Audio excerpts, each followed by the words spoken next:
All right, welcome everyone. My name is Hector Castillo, and I am Vice President of Professional Development at the PMI Silver Spring Chapter. I'd like to welcome all of you to today's discussion, and actually today is actually a kickoff meeting for a PMP study group. And for those of you who are here, I'd like to just get to know one another and kind of connect. Today's session is all about just getting to know one another and tell us your specific objective. Perhaps just a brief background via the chat regarding your journey into getting prepared for the PMP certification exam. And in today's discussion, we're going to be talking about specifically what we're looking for as far as putting together support for a PMP study group, and the process that we are going to be following, as well as the resources that our chapter is providing to members who are interested in their objective is to become PMP certified this year. So just a raise of hand, if you can give me a reaction, how many of you are already in the process of studying for the PMP certification exam? If you can just raise your hand or give me a reaction, would be good. So I see Jeremy, thank you. Iftine, thank you for letting us know. Amber, thank you. And Randy, this is great. And also, if you can share via the chat just your name and where you're joining us from. I just kind of wondering where you guys are located. I myself, I'm normally in the Silver Spring area where I reside, but right now I actually have been here visiting my mom in El Paso, Texas, and that's where I'm actually located physically right now today. And as we were trying to move forward with this effort, we wanted to make sure that we would get started sometime in September. How many of you actually attended our symposium last month? It was August 22nd. I don't know if any of you attended. Either chime in via the chat or raise your hand and let me know you attended our symposium. That was on Thursday, August 22nd. And I see a few of you actually did attend, which is great. So hopefully you had a chance to meet everyone in our board. And today we're going to be focusing specifically on what it takes to actually get the PMPs certified, and also the process that we are suggesting that we follow. And we are lucky enough that as we did an info session in July, we actually got quite a bit of interest from chapter members that are in the process of preparing. And then also we had a call for someone to lead or facilitate a study group. And we were fortunate enough to get Dr. Angela Isom that raised her hand and said, hey, I'm willing to do this. What do I need to do? So I've invited her to actually join us today and tell us a little bit more about herself and also how she became PMP certified and what she is doing right now with other PMI chapters, and what she's the way that she's going to help us in getting in facilitating a PMP study group for our chapter. So without further ado, I'd like to introduce to you Dr. Angela Isom. Angela, how are you today? I am wonderful. Thank you. All right. Thanks everybody for coming today. I'm excited.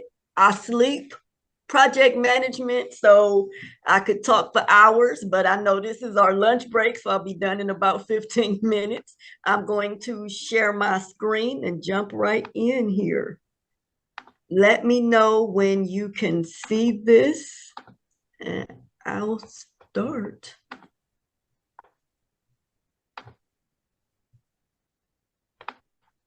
Yes, we can see it. Okay. Okay, so the short version is that I have about 20 years of project management experience with my current employer, which is Henry Johnson Center. The Henry Johnson Center is magnificent. It's a combination of a college and a medical facility. So basically, it's wraparound services to disadvantaged populations. We get them in, we give them a physical, mental health services, help them figure out their dreams, goals, and futures.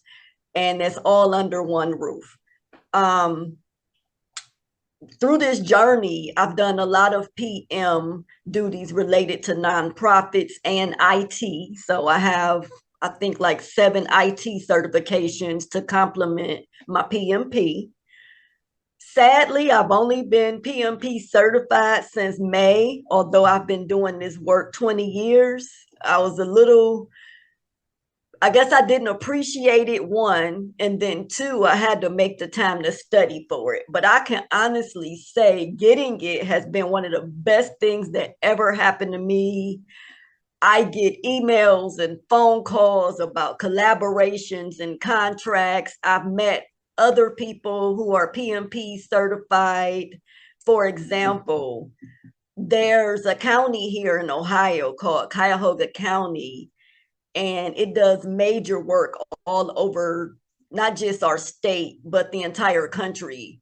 I met on LinkedIn the senior IT project manager of Cuyahoga County just because I had my PMP. We've met, we've worked on grants together. I've actually scheduled for her to come speak at the Northeast Ohio PMP about how to use Visio to double or triple your output as a project manager. So there's just, the sky's the limit. Get your PMP. If you were just thinking about it or unsure, find a way. I don't care if it takes you a year to study for it. I'm one of those people, I'm super goal oriented. So I did mine in 6 weeks of study, which I'll show you my plan in a second on one of these slides. But let me summarize. My career has been phenomenal as a project manager. So if anybody here is just considering it, it's a great field, and the opportunity to make a difference at a company, I can't emphasize that enough. All right, moving on. So if you know anything about project management, is communication, communication, communication. I went so far earlier this week because I knew I would be speaking here, and I kind of broke down what this month looks like for me. And it's all right here. This is not my normal month.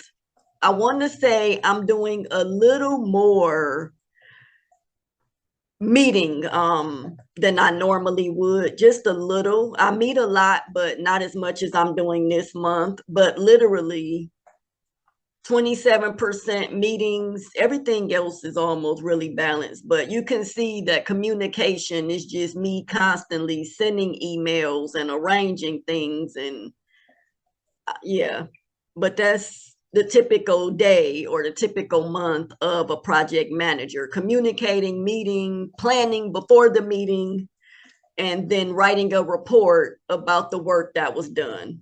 But it's phenomenal. And then, of course, scheduling is part of that whole planning.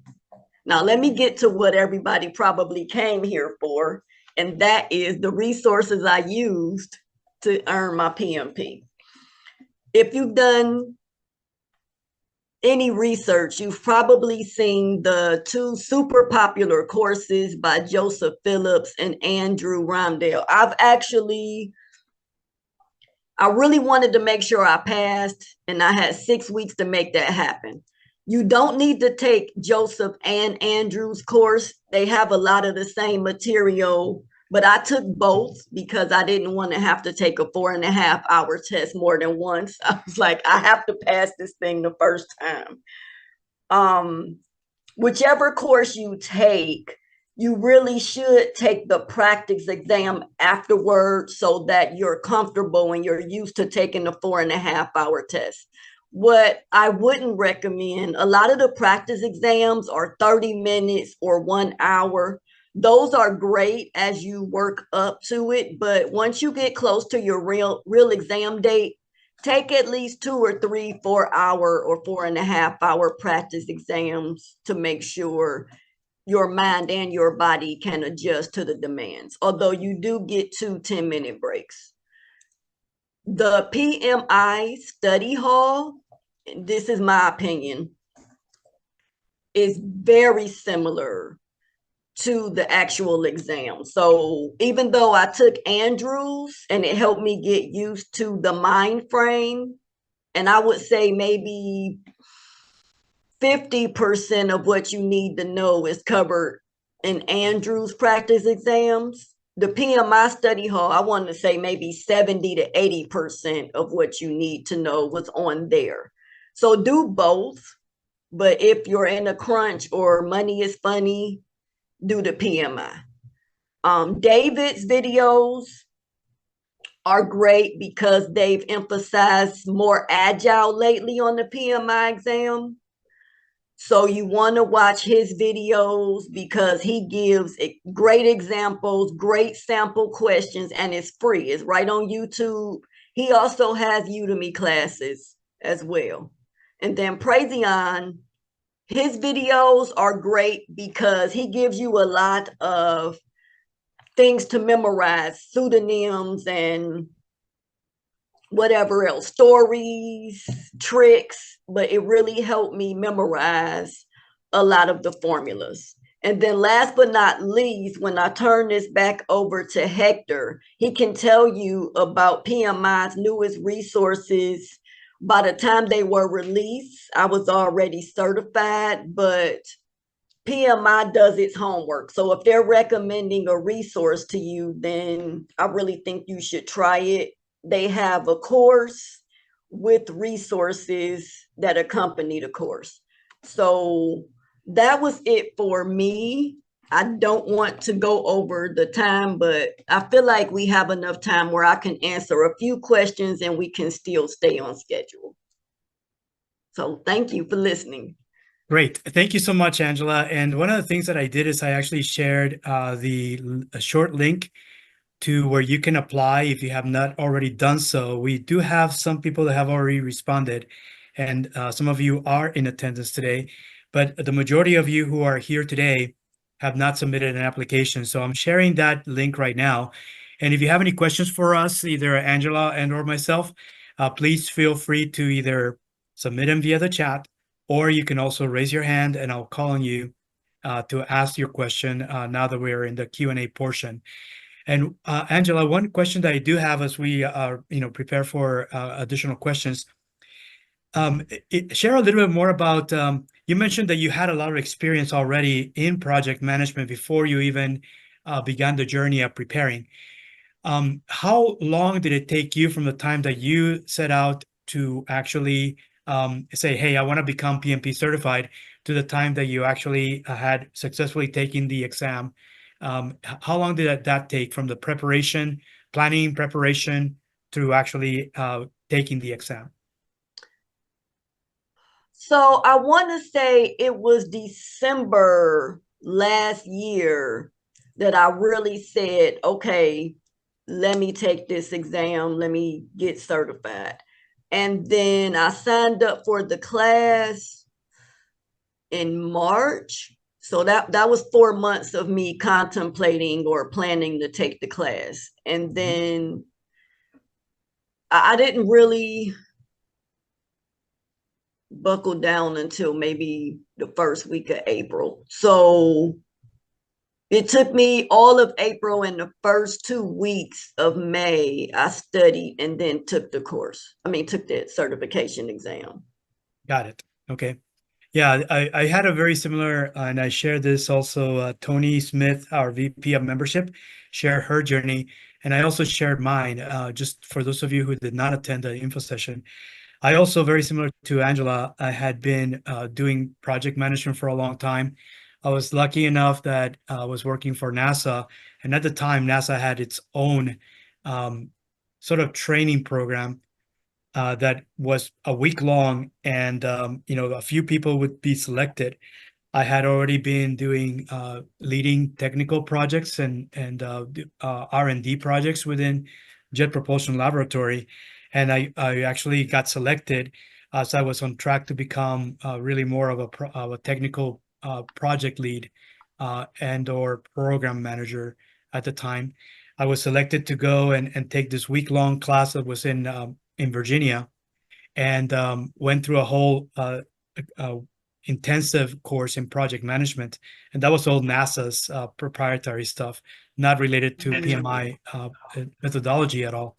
And took the exam and all that. I got my certificate, and that was my background in my background in project. At the time, I actually went into product management and spent a few years working as a product manager within a larger company. And when I decided that I would then become PMP certified, for me, it was kind of easy because I knew that I had been doing project management and program management for some time, and it was just a matter of getting my this certification from PMI. So I found out about the requirements, went in and researched what it took to actually submit an application. I wasn't even a PMI member at the time, so I had to start from like zero. And I identified very early on a few training providers, and I decided to take the same kind of approach as what I had done for NASA, which was take an intensive course, a 40-hour course, 1 week. And I went out and started interviewing some of these companies that had these intensive courses, which I suggest to you, highly recommend that you do that if you're in the same boat. You find out and compare, not just the price, but also what they do, what they provide you. And I think the biggest takeaway for me was I was looking for a course that would give me access to an online certification exam environment so that I could practice questions. Because really, passing the exam once you have the project management knowledge is really about dealing with the terminology and the lingo of PMI and making sure that you can answer any kind of question, any style of question that you might encounter about project management during the certification exam. So the more preparation that you do in just taking some simulated certification exam, and many providers have online prep exams, I think that's the biggest takeaway for me, because it was really easy. I mean, basically took it the first time and passed it the first time, went through the 40-hour course. 2 weeks later, I had already scheduled my certification exam, and I got my results a week later.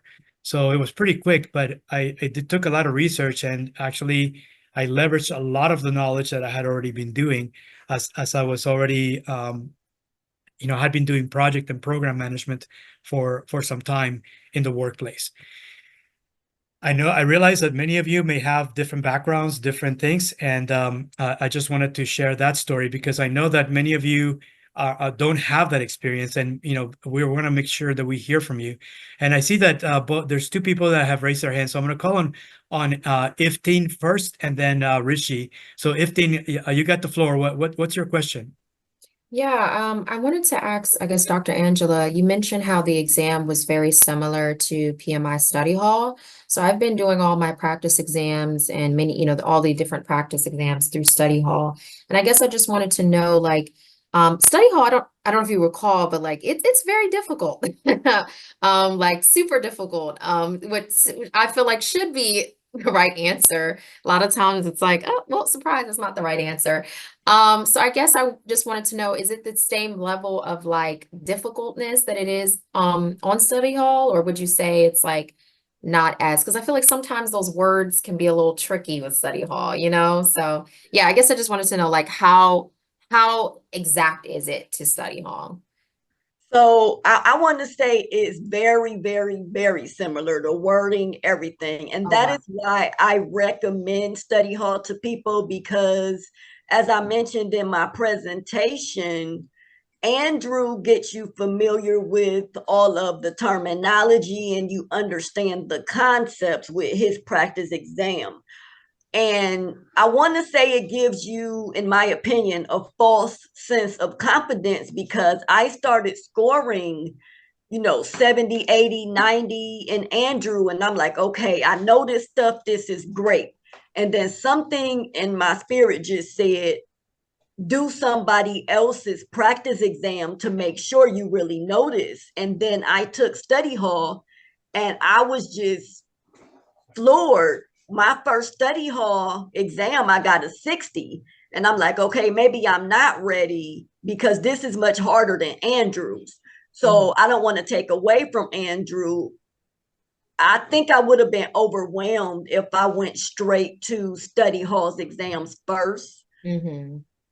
But I know for a fact that the study hall test is truly a big factor in what did actually help me pass. So maybe step back and do somebody else's practice test first and start looking up the definitions and the concepts of the ones you miss or the things you don't understand. Because for study hall, when I scored that 60 something percent on my first exam, I didn't just write down the answer to the one I missed. I realized that if they gave me multiple choice and there were 4 options, if I chose the wrong one, I probably didn't understand 2 or 3 of the things in that answer.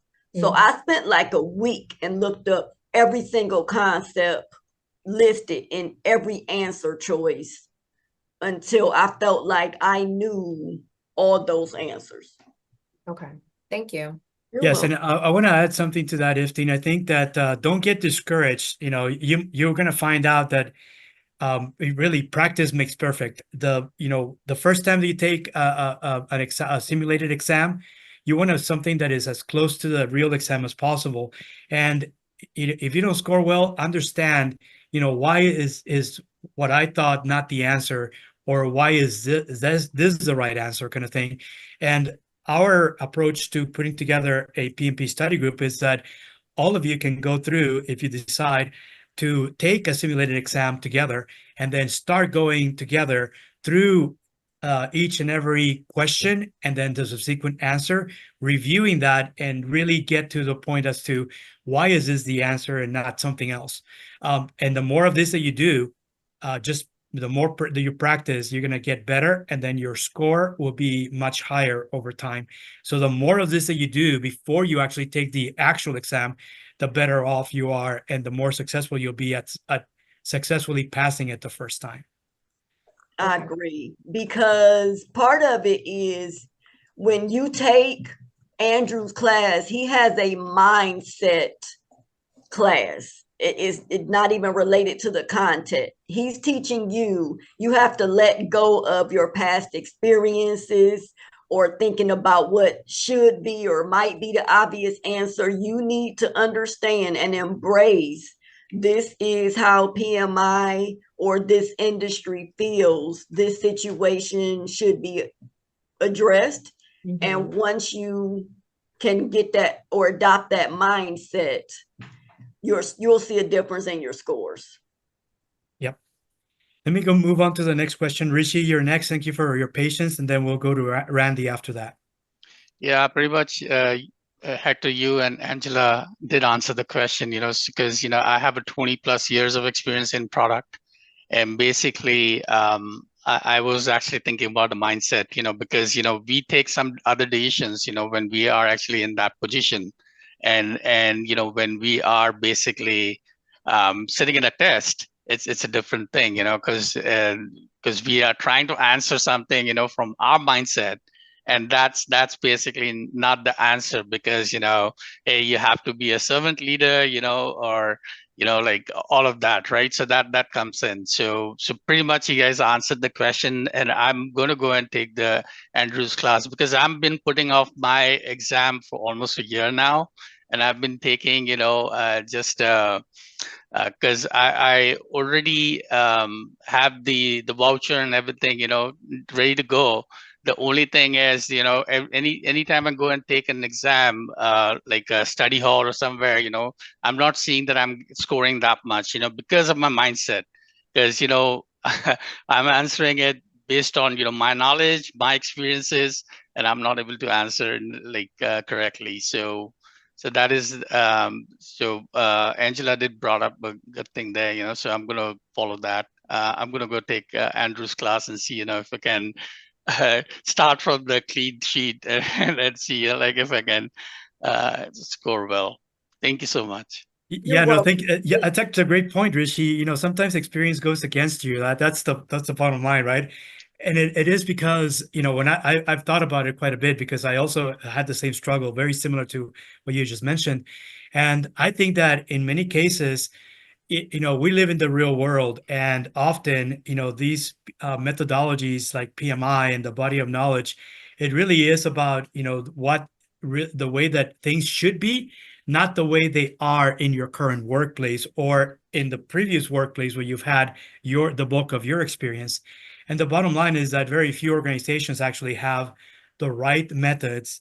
Everybody kind of sometimes relies on heroics, from people, and that's not necessarily the best approach for most organizations. But often, organizations do what they need to do to actually continue operating, and not always do they have the right implementation when it comes to how they manage projects or programs, or even how they manage products.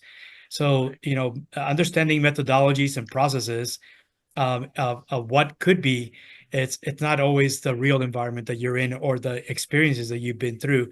And so sometimes you have to kind of forget those experiences and just kind of focus on the meaning and the terminology that is used to make sure that you understand the context of the questions when you're taking this type of certification exam.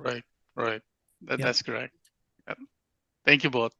Yes. You're welcome. And somebody else, I think Randy or somebody else had their hands up, and I wasn't really sure if we answered your question. Yeah, I had my hand up. Yeah, go ahead, Randy. Yeah, so I took the test one time, fell a little short in the major two categories of people and process domains.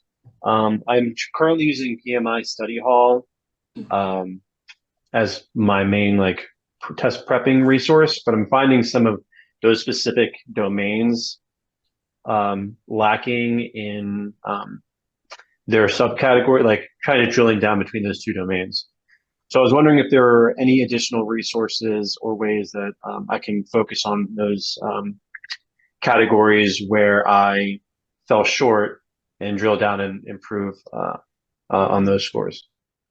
That's a great question, Randy, and thank you so much for asking that, because yes, we do have other references and resources that you can use, and this is the whole purpose as to why you would want to join a PMP study group. I would expect that for many of you, you'll be using some environments, training environments that are going to be, the same, but yet some of you would have experiences using some other platforms or environments and methodologies of preparing.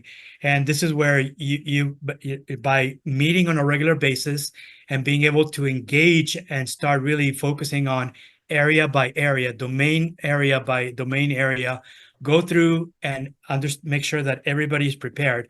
That's really what we're recommending that you do in the way you would set up and you would structure your meetings as a PMP study group.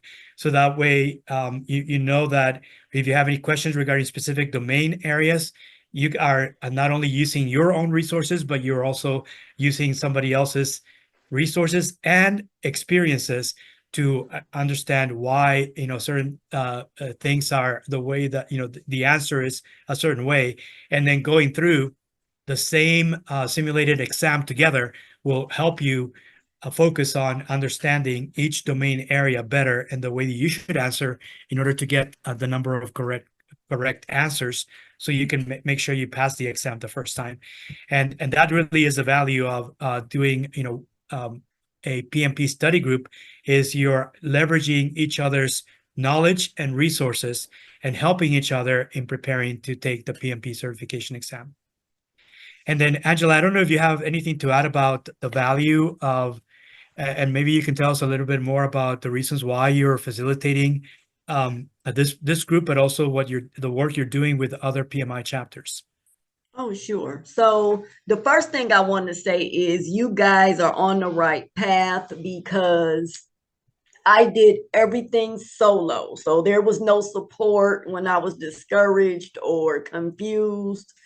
I literally just figured it out. So this is a good place to start, and I highly recommend that you join this group and do the homework, whatever it may be. one of the reasons I'm facilitating the group is because, again, I know I could have done so much more. And I know the frustration I felt when it took me days to figure out the answer to something, or if I couldn't figure out just some type of challenge. I even had problems with PMI Study Hall, and it took them a couple of days to get back to me with one of the glitches in the system. So just did all that alone. So yes, please join the group, ask questions, get support. All of that is significant, and it can impact how your journey goes, whether it's smooth and quick or long and troublesome. I'm so adamant and serious about seeing people improve their lives that, as Hector mentioned, I'm actually facilitating in 2 groups. And I just know the power of the PMP. One of the things I also want to say while it's on my mind is that for those of you who are going to try to secure the resources that I recommended, you really don't have to do Joseph and Andrew. So before you spend any funding, go on YouTube maybe and look at 1 or 2 of each of their free videos and see who resonates better with you and your learning style. Because I've heard both of them criticized, and people would say, well, that person wasn't for me. I find both of them great. The important thing, more than who you choose, is that you just get started and choose somebody to help you with your journey. And actually, I do want to expand on that, Angela, because you actually focused on something very important. We all have different learning styles, right? We want to pick a material that has a similar learning style that, for me, right? And it's okay that we all may have different learning styles. We can still work together and then maybe leverage the access to material that have different learning styles. And that's how you actually start collaborating also. It's a different way of collaborating because I'm more of a visual person. Other people may be more of a tactile approach where you have to actually do something in order to learn it. These are all the things that are different learning styles and materials that are out there. Sometimes because they have one learning style and not another. This is why there's strengths and weaknesses, because from the person's point of view, in preparation, they don't realize that there are different learning styles, and you have to pick a material that is similar to your own learning style. And what I find is that most of us I'm not really that aware until we have some experience in having gone through several learning courses, and just kind of through experience, we know what my learning style is compared to someone else. And I think that's part of management as well. You become a better manager by knowing that there are different leadership styles, everybody has a different learning style. And then the way you would coach, the way you would mentor someone may be slightly different because their learning style or their leadership style is different than someone else in your own group. And as a manager, as a leader, you have to learn all these things, part of understanding people and processes. And so that's a great point that you made. And I think this is another reason why you want to be part of a study group, because we're all going to be having different learning styles, different leadership styles, and we just want to be able to kind of use that to our advantage to help each other prepare to pass the PMP certification exam. We have another question, and this is more about structure. Mayara is asking, how often are we meeting? And assuming that we are going through methodology, what will be the schedule of the sessions for meeting? So maybe Angela, you can go through some of the details as to what you would recommend to the group, and then maybe explain a little more about how decisions were made by the group once we get started. Sure. So when Hector and I were brainstorming about this group, we really felt like, especially as future or current project managers, we want the participants to do a lot of the planning process with us. So I guess we can vote now and discuss this. First of all, how much flexibility is in your schedules? Or, for example, do you think one night a week would be sufficient, or are you aiming for 2 nights a week? Can we get? And maybe you guys can respond via the chat, or you can chime in also via audio. We just want to know, what's comfortable for you as far as your preparation. What time do you want to invest in studying on your own versus a study group? If you can chime in, how many hours per week, and maybe a range would be best for everyone. You guys can chime in. And I see Luke, thank you for your answer. It says 1 night a week, once a week, once a night, one night, and somewhere between an hour to maybe 2 hours. So most everyone says that once a week, and maybe 1 to 2 nights a week at the most. And as far as duration for sessions, somewhere between an hour, maybe up to 2 hours at a time. All right, so then let's go in the middle. So we'll do 1 night a week for 90 minutes, more than 1 hour, but less than 2. So maybe 90 minutes? Yeah. I feel like that's a good compromise. So I do know that Monday, Thursday, and Fridays are terrible for me. How's, by show of hands, Tuesdays and Thursdays for everyone? Okay, I see one.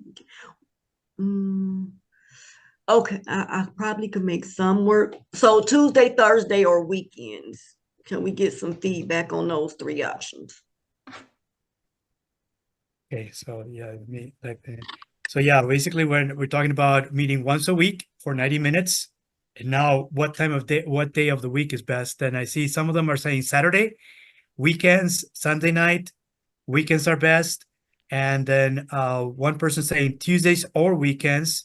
Tuesdays or weekends is another person. So it sounds like weekends, maybe a Saturday or a Sunday night, maybe best for the group based on this, on this poll.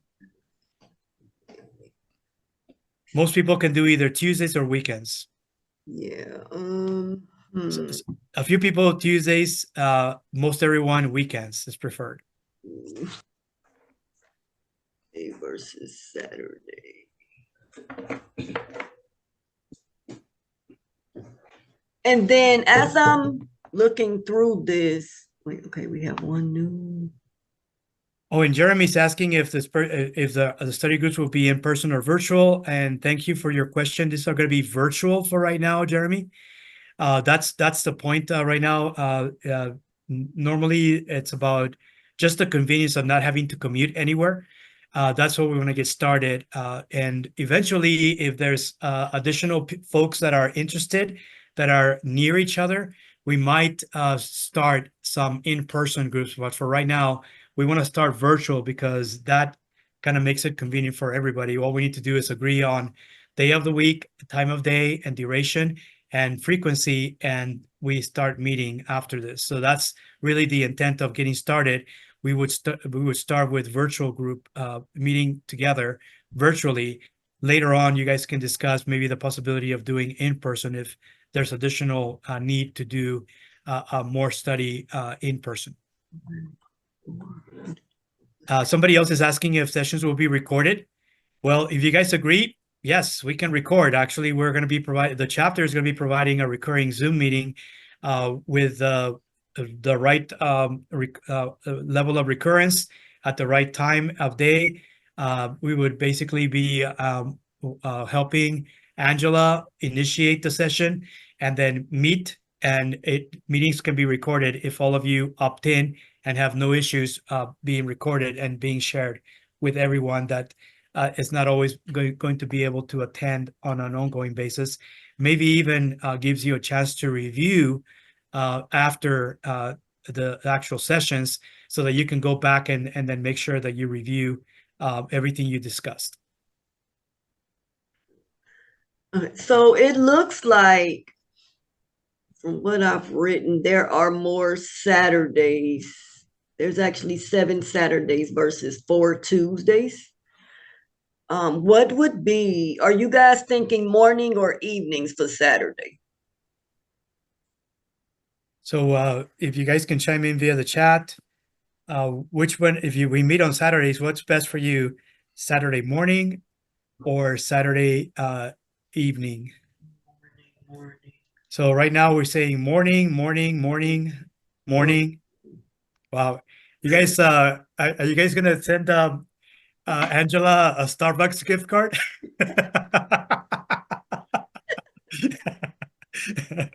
We'll provide that to you, baby. We'll have to figure that out, Angela.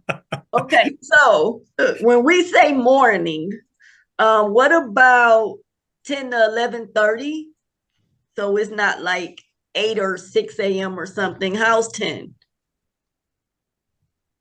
Okay, I see how that works. Before noon, they're saying as long as it's before noon on Saturdays, 10 a.m. is okay. That's what we're seeing almost everybody responding with. Okay.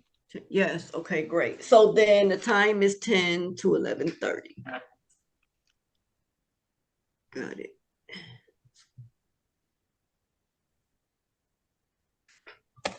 Okay, so just so we set our expectations, I will be facilitating. I will suggest some resources and activities and things of that nature. I am not teaching this group.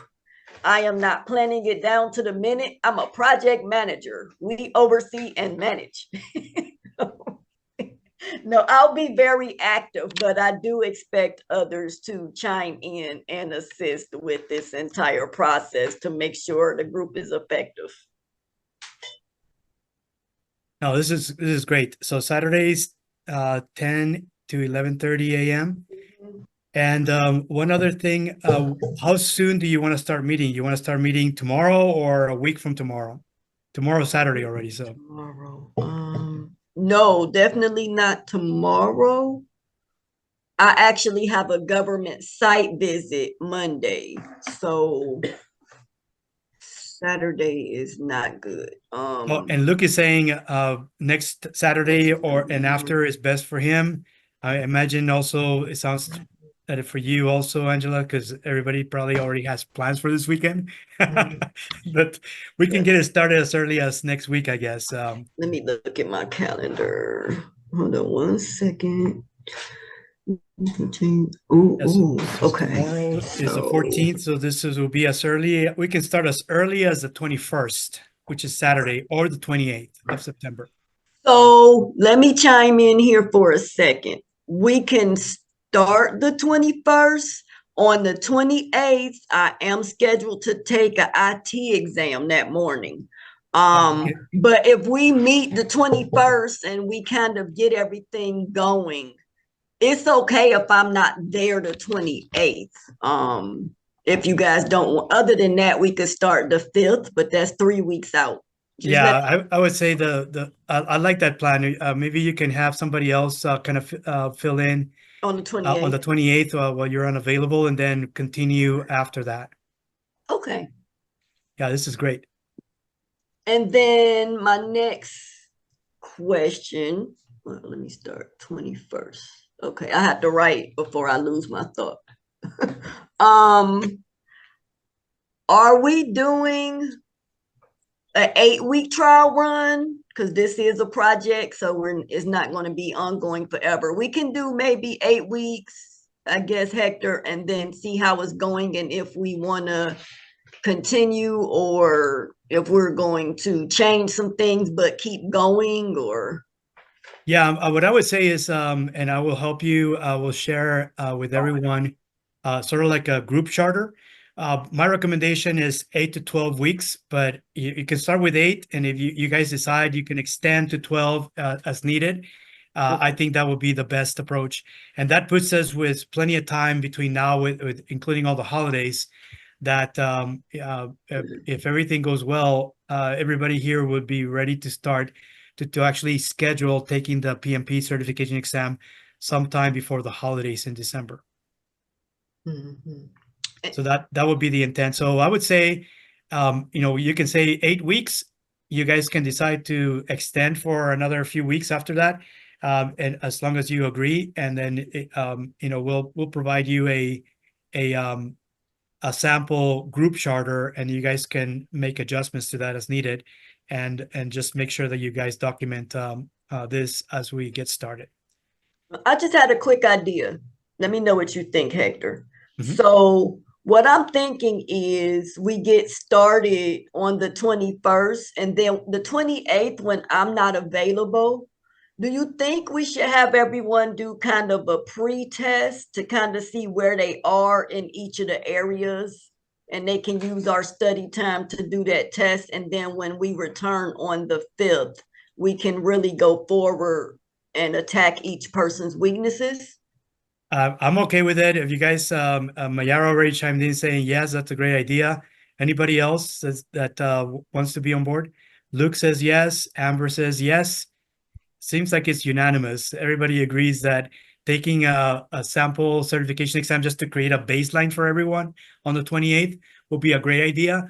And then that way you guys can get together and figure out, where each other needs to emphasize as far as knowledge areas, domain and areas of expertise that you need to kind of start enforcing in order to do better the next time. Great. So we have 12 minutes left. Any one or two last questions before we end this great meeting? I'm glad I attended today. I'm glad you guys attended. You guys have any other questions or concerns, suggestions, ideas? Just as a suggestion, I would say one of the resources that I have used for preparation has been Skillsoft. That has been really, really great for preparation. So if you were to look at my LinkedIn, as far as all the courses that I've taken, it was through Skillsoft. And they even have a practice exam that is 4 hours in duration. So previously it was for the 6th edition, which is why I asked about if the new exam is for the 7th edition, because their next practice exam that they have on there is for the 7th edition as well. So just throwing that out there. And right now, if you sign up with them, it is for free for a 45-day trial. You don't have to provide any credit card information of that sort. And I want to say if you continue, it might be only $40 a month. And there's a bunch of different certifications that are on there, not just the associate and the project manager professional, but there's also human resources and a few other certifications on there as well. Yep. And if you can send that link via the chat, Jeremy, and then we'll go ahead and start putting together a list of resources. And at the next meeting, we'll share that with everyone. And also what I wanted to say before we wrap up, if you haven't already submitted an application form, just go ahead and follow the link that I've shared via the chat and make sure you submit it. I will send sort of like a summary and the actual link to join the recurring meetings on Saturdays after this, and I will send it to everybody who registered for this particular event, and we'll make the recording available to everyone also after today's live discussion. Just in case, I know we had a few other people that were unable to join, and hopefully we'll have a few more than just the people that attended here today. And hopefully that will be the start of a great group. And if you have any other questions, I'll be sharing, and I think I've already shared with all of you my contact information. If you have anything that you want to share, let me know, because we're more than willing to make whatever adjustments we can to give you the support that you need as a chapter in order to make you successful and get you to become PMP certified this year. So with that, I'd just like to thank Dr. Angela Isom for a great discussion, and thank you so much for volunteering to facilitate and moderate this group, Angela. And everybody else, all the best to you. If you guys, whatever you guys need, let us know. Let Angela and I know, and we'll make sure that we can at least figure out how to make that happen so that you guys can be successful. You know what? I'm sorry. I just saw something in the chat real quick. So somebody posted, don't think I could do a whole test on the 28th. So let me say this. I'm going to locate a resource. I do not expect you guys to do a 4.5-hour test on the 28th. Just something that's maybe the 90-minute time that the group generally meets. So don't worry about that. We'll find something that's within that 90-minute time frame. Yep. Yeah, that's what I thought also, that there's simulated exams that are shorter, but give you a good understanding of where you're at across all the areas, the domain areas that need to be covered. Yeah. Sounds great. Well, thank you. All right. Thank you so much. And everybody have a great weekend. And we look forward to seeing you 2 weeks from tomorrow. Sorry, a week from tomorrow. And that will be the first meeting. And then you'll be receiving some follow-up information, and just reply back if you have any questions. Thank you so much. Thank you so much. You Thank take care. you. Okay. Bye-bye. Thank you. Bye-bye.